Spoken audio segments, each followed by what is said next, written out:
Hey, you guys, happy Friday. Hope you guys are doing well. I haven't done one of these sort of like recaps in a long time, but we're wrapping up our series this week called Come Follow Me. And I thought this would be a good time just to kind of share some reflections as we've been looking at what does it look like to actually follow Jesus, not just believe in him, but follow him. And last night I think was a really good conversation because we talked about how sometimes following Jesus is just hard. It's uncomfortable. We struggle with it, right?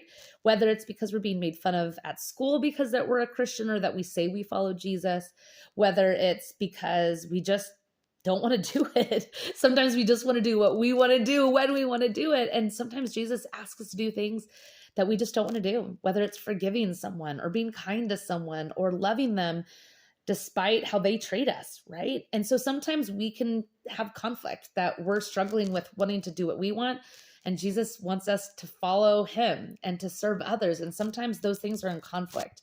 And so we were just kind of wrestling with what do we do when that happens? And I thought it was so cool how we were looking at the stories of the disciples who betrayed Jesus and who struggled with this themselves. That in Matthew chapter 26, where Judas betrays Jesus, right? He goes and literally like sells Jesus out to the religious leaders. But so does Peter. Peter also betrays Jesus by denying even being a follower, knowing him.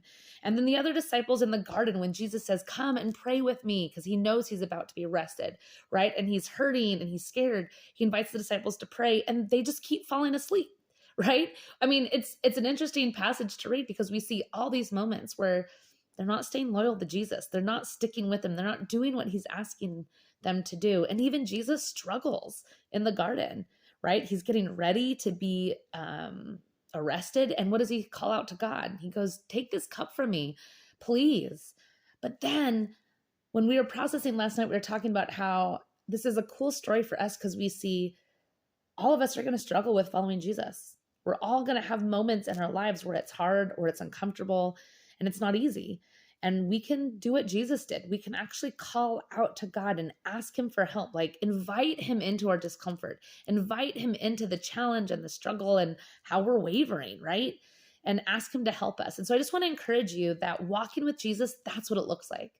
It looks like inviting him into all the areas that challenge us, inviting him into every area of our life, that our faith is not just a jacket that we take off when we go to school or we take off when we're into the situation where we're like, oh, I just want to do my own thing. We take it off. Our faith is a part of who we are in all area of our lives. So just want to encourage you guys in that to like keep wrestling and keep struggling through it. And on the other side, remind yourself, like we were talking about last night, that when we screw up, because we will, Jesus is forgiving, just like he forgave all the disciples when they betrayed him, when they messed up.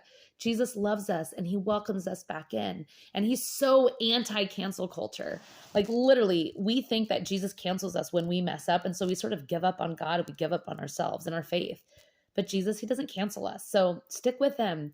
Be reminded that he's loving and forgiving and just to stick with him and wrestle with him. So I just want to encourage you guys. I love you guys. I hope this has been a good series. If you want to help wrap it up, we're going to be finishing off on Sunday at 9:00. So come and join us. And if you have questions or thoughts or just need to process this, reach out. We love you guys. And we're just trying to wrestle with Jesus ourselves and walk with you guys as you do the same. Love you guys.